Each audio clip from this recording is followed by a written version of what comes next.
Salamat po. Kindly sit down. Secretary Judy Tagiwalo, Secretary Sueno, Secretary Cose, nagbigay ng ilaw, Commissioner De Vera sa Commission on Higher Education, Secretary Guiling Mabanjong, kaya ko talaga siya pinili. When I was trying to figure out the cabinet, ito ang pinili ko kasi I want him out into the field. Itong trabaho nito niya, ganoon talaga ang maglabas. I had him praise dito sa ating Ted, pati I got in also Mamao, si Abdullah, who's my fraternity brother and classmate ko sa St. Beda. I do not know why he is not here. But nilagay ko rin siya because sa special concerns ko, yung nagkakaproblema tayo doon sa Middle East, yung mga trabahante na nawalaan ng trabaho, tsaka walang mapuntahan. I sent Mamonjong and Dabs Mamao to the Middle East. And they did, I sent Mamonjong and Dabs Mamao to the Middle East. And they did a very good job sa ating mga kababayan. Deputy Speaker by SEMA, Undersecretary Dilanggaling, Assistant Secretary Dumama. Kaibigan kami nito. Well, I was still the mayor at the time, and he was a very good worker of government. Governor Ismail Mangudadato, Governor Mujib Hataman, Mayor Cynthia Sadiaya, Saidiada. Mali sila.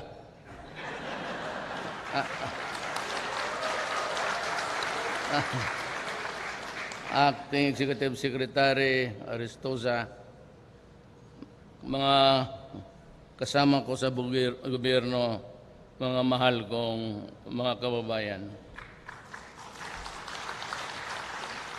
Wala kasi masyadong nakaalam at noon ayaw naman namin na ipagyabang or whatever. But noon maraming kukunti lang ang tao, maraming hindi nakaalam na about my lola who comes from the Maranao tribe. But it came obvious when my son, Pulong, yung vice mayor ngayon, married a lady, si Lovely. Ang nanay niya Maranao, ang tatay niya Tausug.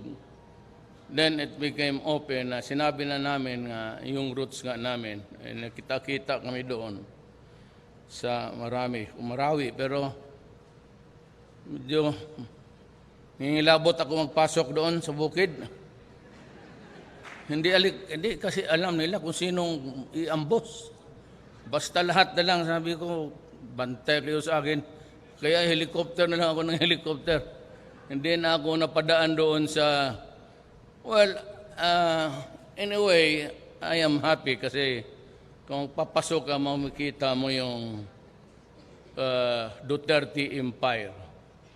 And for all of the lahat ng Moro regions, nanalo po ako almost by a landslide. You made me president. Ngayon, tapos naman yung eleksyon at pangako ko sa inyo that wala na kayong makita na leader, maybe for a long time, na talagang may pagmamalasakit sa inyo. And ay sinabi ko sa inyo that you will have a share of the national wealth. Sinabi ko sa inyo na bubuhusan ko ang pera ang mga Moro region. Kasi po, nakikita ko sa statistics noon, sasabihin ko na ito sa inyo. On the second cabinet meeting, si Judy sa DSW, sinabi ko, Ma'am, please do something kasi sa record nakikita ako. The highest incidence ng hunger. Kawawa ang mga bata. So we have to do something about it. Pati kay Jean, sabi ko, moro ka man. Tingnan mo daw kung mabuhusan natin ng tulog ang mga lugar ng ating mga minuno. So, we are starting, sa kainyo nga ngayon nag-umpisa, ang massive talaga. I want the incidence of hunger stop.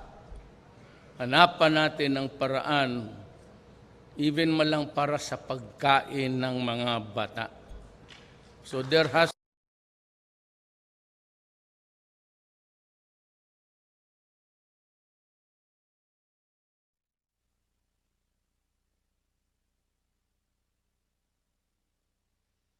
ng mga bata. So there has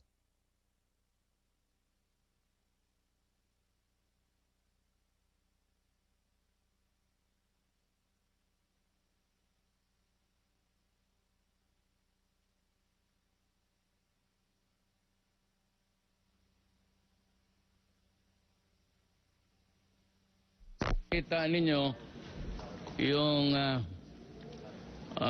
kita ninyo yung kita ninyo yung kita ninyo yung kaya mag-init ang ulo mo pati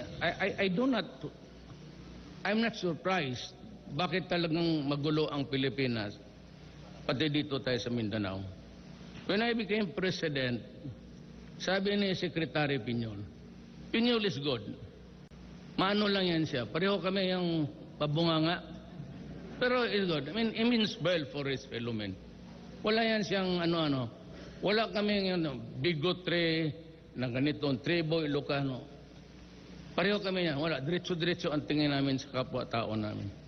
Sabi niya sa bodega, meron doong mga traktor at yung mga equipments, mga bangka na nasa warehouse. Sabi ko, bakit yan? Sabi niya, panahon pa ni past administration. Sabi ko, anong nangyari?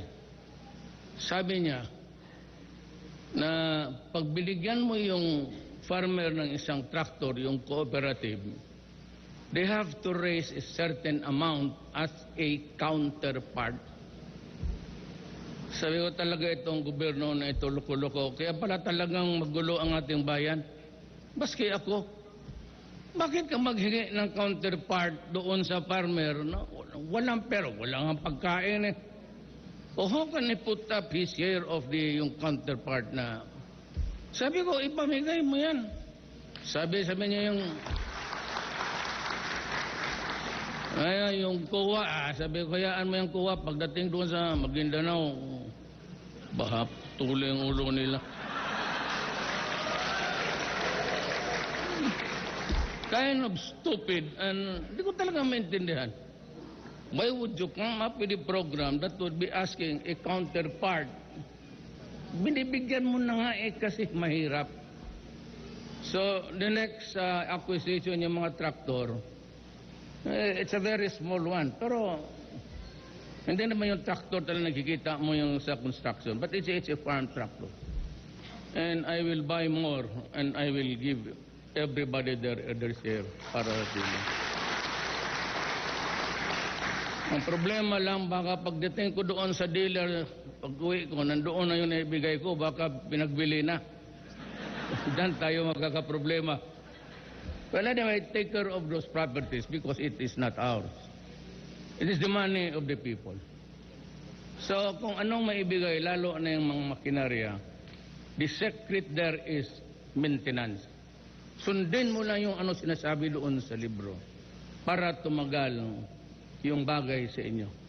But I will provide sa karamihan at galing man akong China, I can ask for more. baka ibigay sa atin ng libre, and so I can really develop Mindanao to its fullest extent. May 6 years pa ako. 4 na buwan lang, ang gulo na ng ito yung Amerikano, nakisawsaw galit man talaga ako sa kanila. You know, whenever they criticize us, ito si Goldberg, he was interviewed. I was, nandyan na yun kasi yung helicopter, so I had to go down. But he seems to be oblivious to the reasons why we had the ganyang away. At pinasabi po ng, ayaw ko lang magmura, sinasabi lang niya, wala, hindi kasi namin alam kung anong ibig sabihin Alam mo, simple lang man yan, Amerika. Ang problema sa atin ganito, kami, may sama na nanloob noon pa. You know, you occupied my country for 50 years.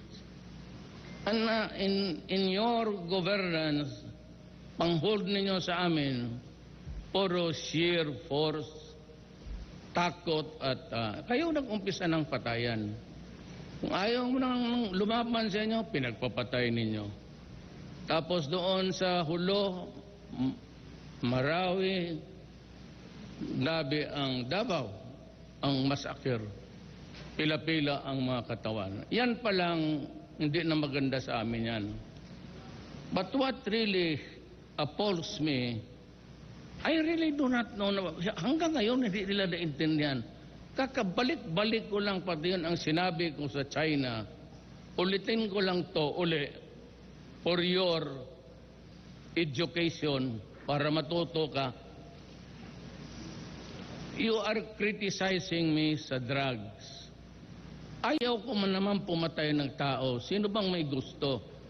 But you picture me as if I enjoy killing my countrymen. Kaya nga ako hirap na hirap reaching out to everybody for peace. Nakausap ko ang komunista, pumayag. Na by grace of Allah, baka makaswerte ako ng peace agreement sa MI, pati MN. Ang problema ko na lang yung mga hardcore, but they must understand, ito yung Abu Sayyaf, that wala talaga tayong makuha kung magsige patayan. Ako na yung nakikiusap sa inyo, I make the guarantee na kayo, we will treat you equally. I will see to it. Yung Moro o Kristiyanos o Igorot will be treated alike sa panahon ko. Ayaw ko ng patayan kasi wala talagang mangyari. Kasi ang nahihirapan yung mga babae pati bata. So what's the point of ako na mismo nagsasabi ako, bigyan ninyo akong kunting panahon. I will improve the Moroland, Mindanao. Kaya gusto ko nga yung federalism. Yun man rin ang gusto ng mga learned na sa gobyerno, matagal lang sa gobyerno, from one administration to the other, right after the Spaniards and the American occupation. Paano na lang, pahirapan lang, pahirap na pahirap. Bigyan naman natin konting pahinga ang mga tao. And I said, I will try my very best. Total, parang nakita ko, wala nang maging na may dugo lang naman ng konti. Hindi naman talaga ako full blood. Meron lang akong dugo, lulap. But still, there is a connection. May ang isang pamilya ko, sila Omar, sila Rodrigo, puro talagang Muslim yan Nagsisimba talaga yan.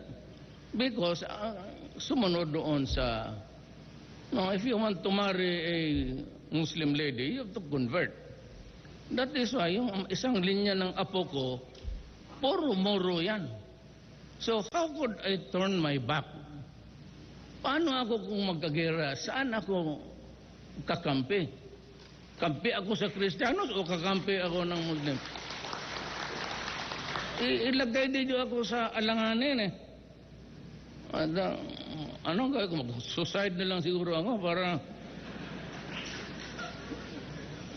sa basta panahon ko, marami kayong magawa. Yung ospital sa, I think it's in Basilan and in Holo, it will come to rise. Bigyan ninyo, by next year, tapos na yan. Hospital. Saka yung trauma talaga. And there's a businessman who offered to help. Ganito yan eh. Sinabi ko na nung kampanya, hindi ako tatanggap ng pera sa mga taong may transaction sa gobyerno. Ayaw ko matali. Hindi na bali ako matalo. Basta hindi ako tatanggap ng yung mga bilyonaryo. So ngayon, tapos na ako, sige siya gustong salita sa ito. Wala naman na. Ako na mismo nagsabi, ayaw ko magtanggap eh. So what's the point? You do not have to explain to me. Tapos sabi niya, sige. Sabi niya na mag-donate na lang sila ng 1 billion. Kung gano'n, sabi ko, tatanggapin ko. Gawin ninyong ospital sa Hulo o sa Basilan. Tanggapin ko yan. Para tabla na, wala na kayong duda sa akin na may galit. Hindi naman ako nagagalit. Nanggaling sa akin salita na yun. So gano'n. Kung ibigay nila, I will start it next year. Basta next time, yung Hulot tapos ng ospital dyan. Na sana, huwag naman magdala ang ospital. Baka andalhin o puro sugatan ng mga abusaya pati sundalo. Sana matapos lang naman. Ang abusaya naman, ito ano lang ninyo yan. Punta na lang kayo sa ISIS, kukunan ko kayo ng ticket. Talagang, you know,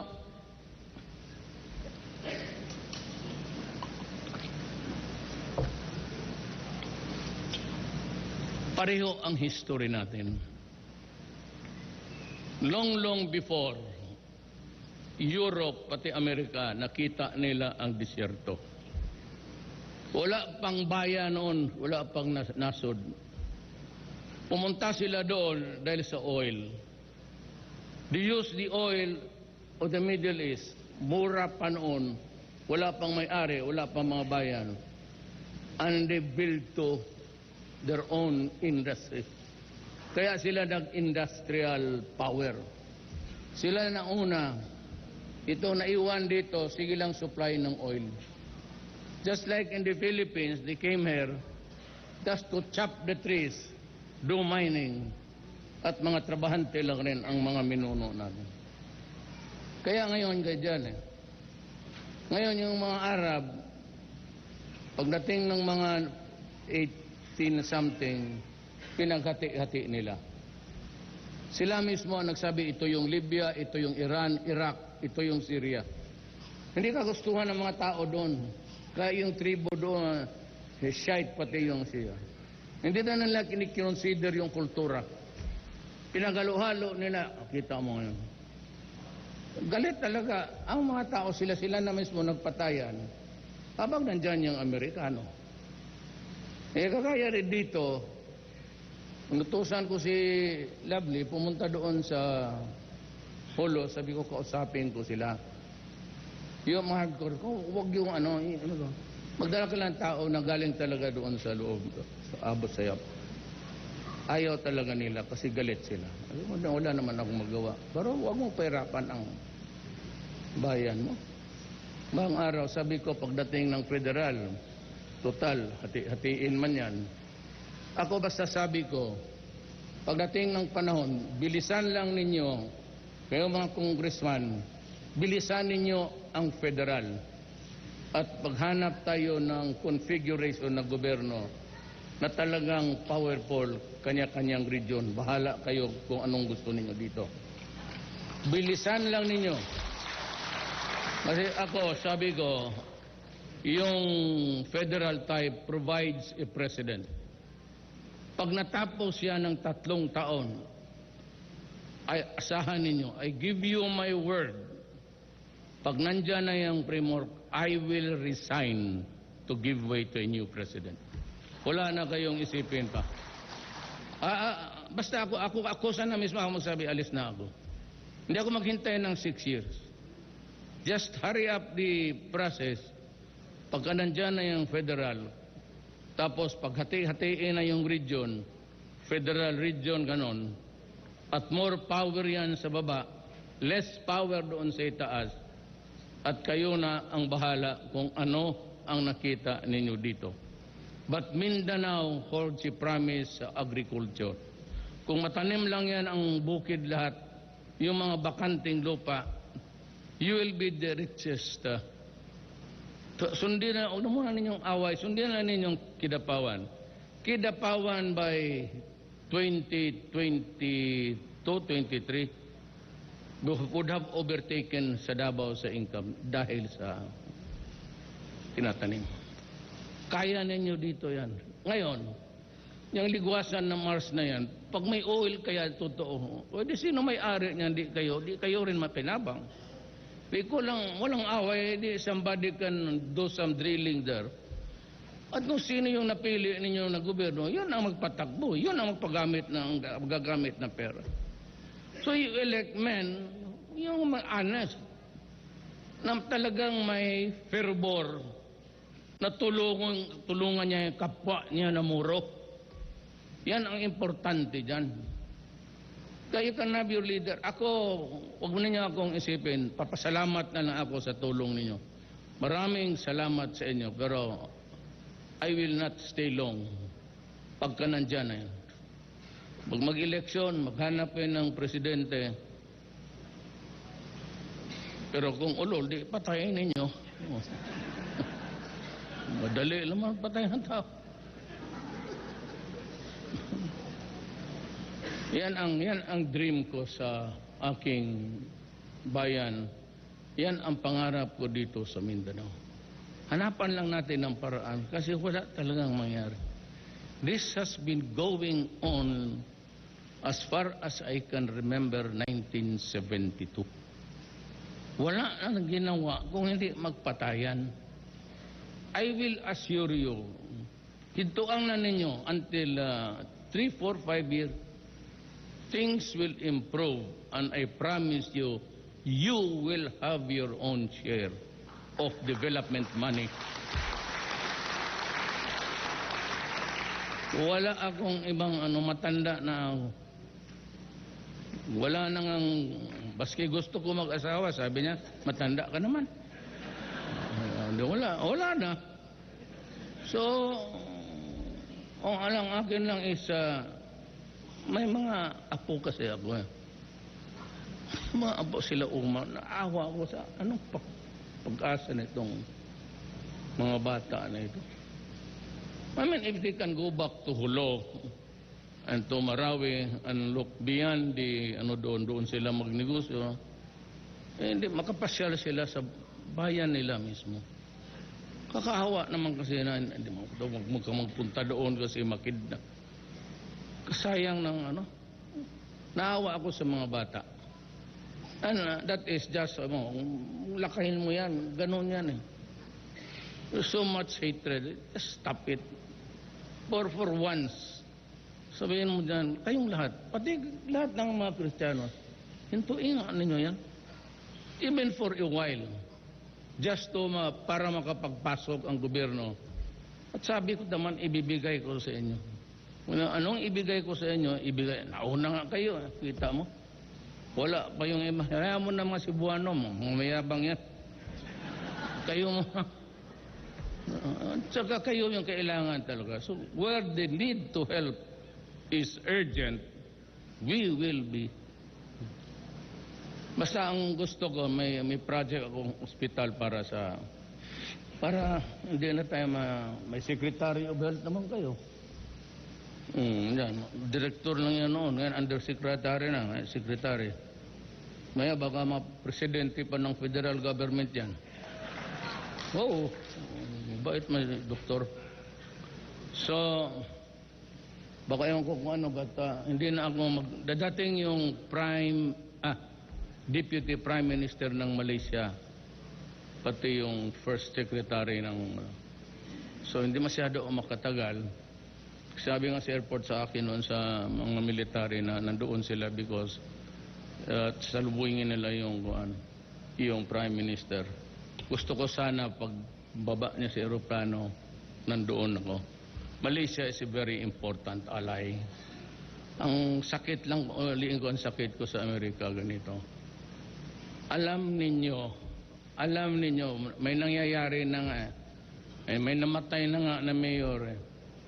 Iwasan talaga natin ang droga kasi sisirain talaga ang bayan natin. Maniwala kayo kung makita lang ninyo dyan sa mismo sa siyudad ko, yung matatandang mga sama na ganun ng ngipin. Yan ang una sa addiction sa kaya naubos ang ngipin. Totoo, nagagrind. Nagagrind. Kaya lahat ng addict, sira ang ngipin, nagagrind. Ayan, nag-upo tapos kung magkapera, magbili na siya. Kaya sabi ko, puta, bantay kayo sa akin.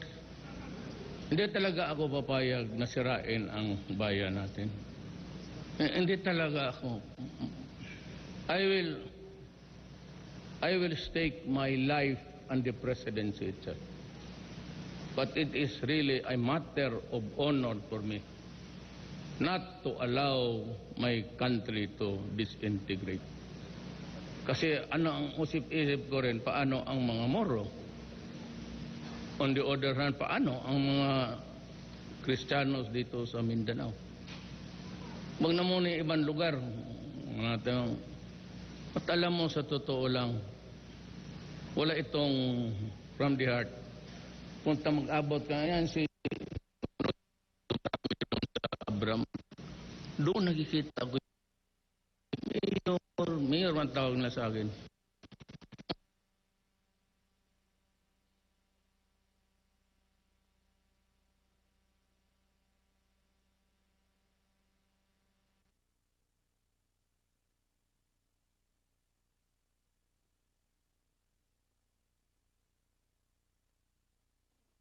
Starter basket dyan lang sa kanto ng kalsada. Overtime,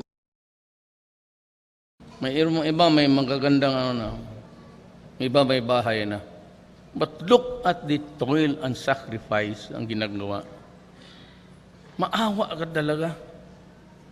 Kaya ayaw ko silang I'm very sensitive dyan sa yung Moro bigotry. Kasi yung Moro talagang nagagalit ako na mamasapak kita yung gano'n. Mga Moro, wala, madumi yan, gano'n. Yung bigotry na yan, really. So parang, I remember my lola. Kasi gano'n lang yun, ang bait. She was a Moro lady, but she was really very kind and lahat. So, but everywhere yan. Saan mo makita, nandyan yung mga Maranao. Sila may mga negosyante. So, ako ay talagang I'm pleading. Itong wag na tayo mag-asa ng mga tulong-tulong dyan sa Amerika. Kasi every time they criticize me, hanggang itong Goldberg na ito, ayaw ko na lang mag-insulto. Hindi niya alam, siya ang nag-upisa ng away during an election, nakihalo siya ng salita, which was not to be done by an ambassador, kung lalo na kan dayuhan ka.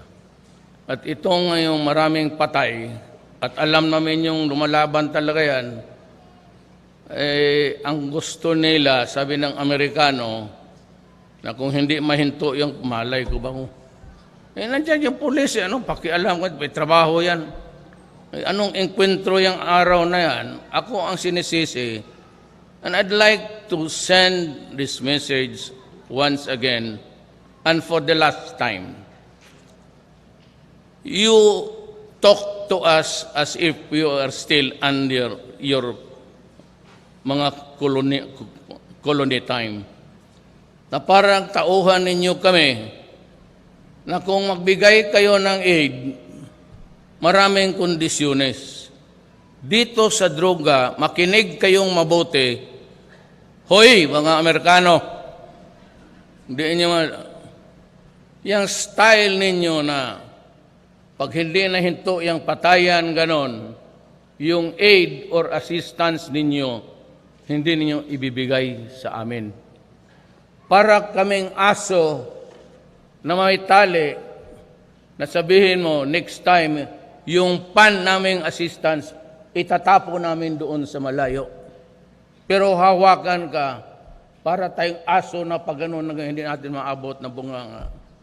Ganon kayo eh. Ganon kayo, napakasyadong mababa ang tingin ninyo sa amin.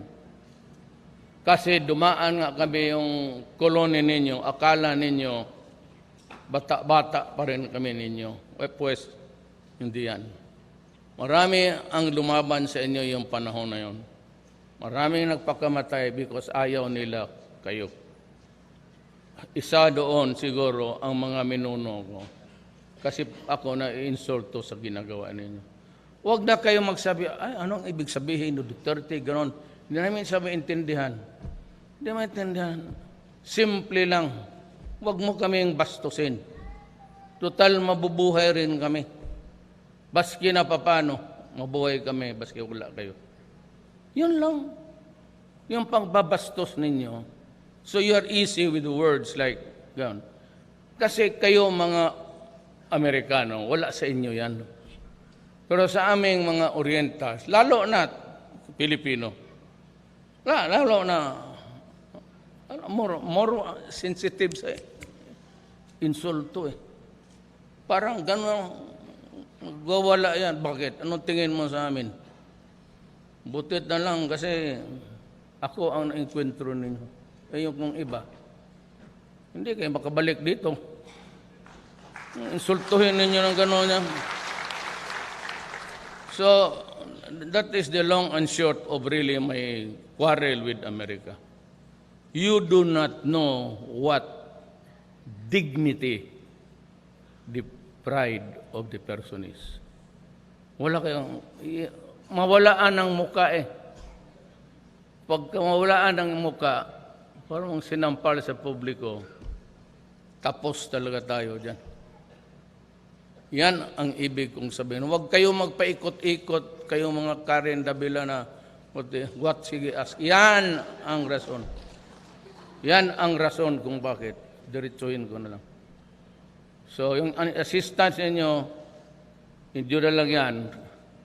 Kasi at ako'y naghanap naman sa China, sabi ng China, okay, we will provide you with assistance. Sabi naman ng Japan, hindi naman pinag-usapan yung aid. Sabi na tutulong sila. Sabi naman nila sa Russia, sila Medvedev kasi nakausap ko sa Laos, pumunta ka rito at nandito yung lahat na kailangan mo, ibibigay namin. Mag-usap lang tayo. So doon walang problema. So pag wala tayong pagkain, wala man rin silang tanim doon kay snowman. Padala mo na lang kami ng snow. Slow na lang kakainin. Gano'n. Ayaw ko na magmura kasi baka sabihin nila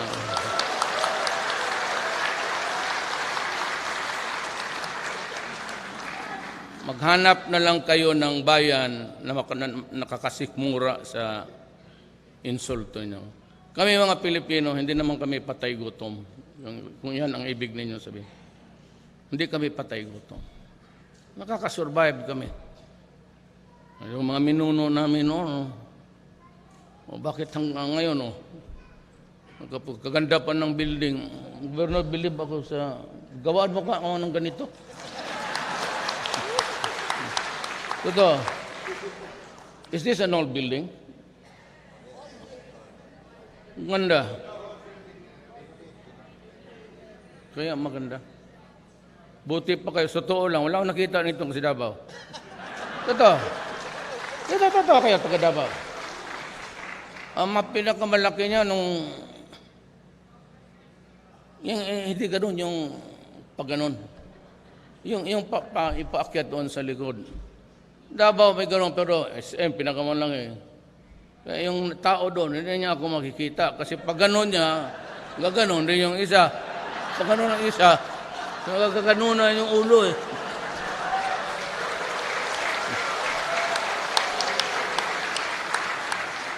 Wala ito sa alam ko madalas kayo sa Saan? Saan kayo nakikita ng ganito? Ako, pangalawang nakita ko, Silliman University. Pakaganda. Ganito. Yung pag ganon, European style yan eh. Yung kita mo yung Congressional Parliament, napataas. Kaya yung sa likod, walang ganon. Kami sa Congress noon, marami man kayo, ganon rin. Apo ang nagsalita doon, ang mataas yung sa rostrum. Doon nakita. Ito dito sa inyo, walang masahe pagkatapos kasi wala stiff neck. Nakaganon ka eh. Yung spine mo nakabalita. Dito, level. Believe ako. Sabi ko na nga eh. Sabi, ayaw lang nila maniwala. Sabi ko, bright yung Maguindanao. Maniwala ka dyan kung kunyari walang alam pa. Bright to. Wala ito sa Davao, totoo. Saan? So, siguro next convention sa Lions, dito na lang tayo. Kaya sabihin mo niyan sa mga, ano yung bumba-bumba? Paano? Mga turista lang, pera rin yun, income rin. Huwag muna, mga ceasefire tayo mga 6 years. Tignan mo, gaganda ang ano naman kasi baka, huwag kayo, baka magbumba. Okay, bakit? Sa Davao, wala. Ay, nako. But better still, hindi kasi lahat ng kapwa, natin kapareho. Alam ko may mga radical ganon, but if you can just hold on to allow people a respite, ilang kunting panahon lang para nainggit talaga ako. Kaya kanina pa ako, kangan. Totoo, I'd like to congratulate you.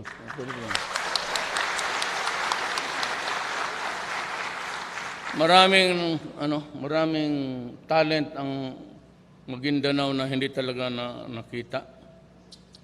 Hindi sekreto lang. Hindi naman tinatanong kasi. But I would like to guarantee you that in my time, panahon ko, kasi ako lang ata ang talagang na-elect presidente na may dugo. In my time. Sabi mo na lang, wag mo na ngayon. Sa sunod administrasyon pa, pag niloko na naman ulit tayo. Pero if there is the federal type already set and there's an election before 5 years, 4 years, ako mismo, I will resign. I give you my word, I will give way para federal. Hindi na magtagal because the Deputy Minister of yung assistant ni Najib is in Davao. Kaya pala, now I remember why Mamao is not here. He's there at the airport waiting for the plane of the Premier. So, napapasalamat ako sa inyo for magandang building and for your cooperation. At least may magpayabang ako pagdating doon. May magsabi ako, tingnan mo sa tingnan mo ako sa Tabato, punta kayo.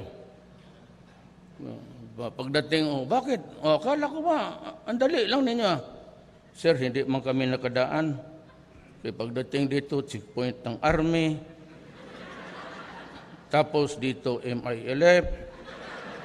Mayroon MN. May pulis. Sabi namin kung ganito, uwi na lang kami. Pero except really if it is necessary. Only if it is necessary. only if there is specific reason to do it. I am ordering all checkpoints dismantled.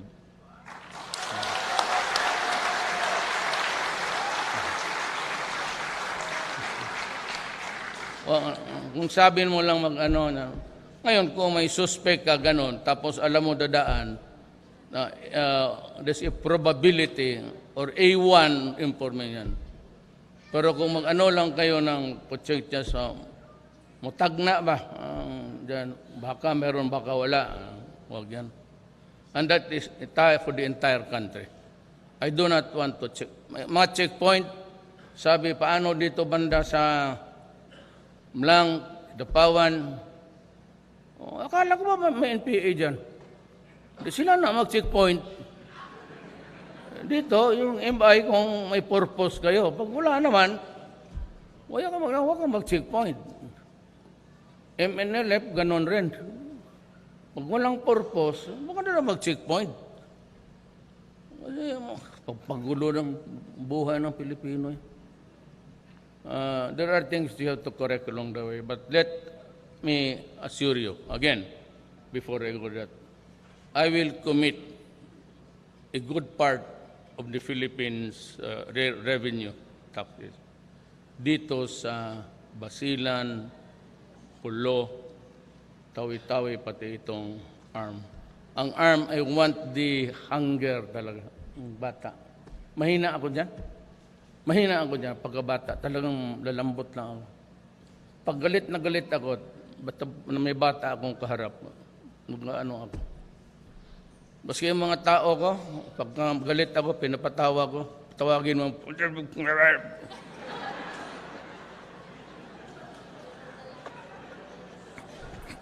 pagdating dyan, dala-dala bata, pati yung anak. Sir, pinatawag mo raw ako. Sir, anak ko, pati asawa ka. Huwag mo na lang ulitin. Ako, nung mayor ako, magpara ako ng violator sa traffic. Basta may nakita ako asawa, pati anak. Sabihin ko lang, huwag mo nang ulitin. Ayaw ko kasi mapahiya yung tao sa harap ng pamilya. Hindi maganda? Hindi naintindihan ng Amerikano. Hindi maganda yan. Sa kanila siguro, bubulyawan ka kailan sa sine. Pero tayo, pagka, ano tayo? Oriental eh.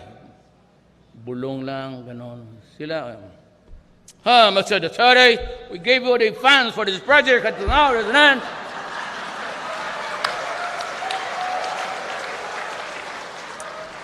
So if there is no project, why don't you go home? Sila nag-umpisa na, hindi ako. Kinikriticize nila ako yung basta dyan sa droga. Buhay ko, pati pagka-presidency ko, itaya ko. Tataya ko talaga. Nakaposta yan.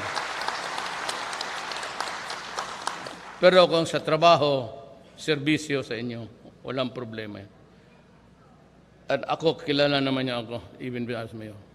Pag nagsalita ako, tutuparin ko yan. Maraming salamat po.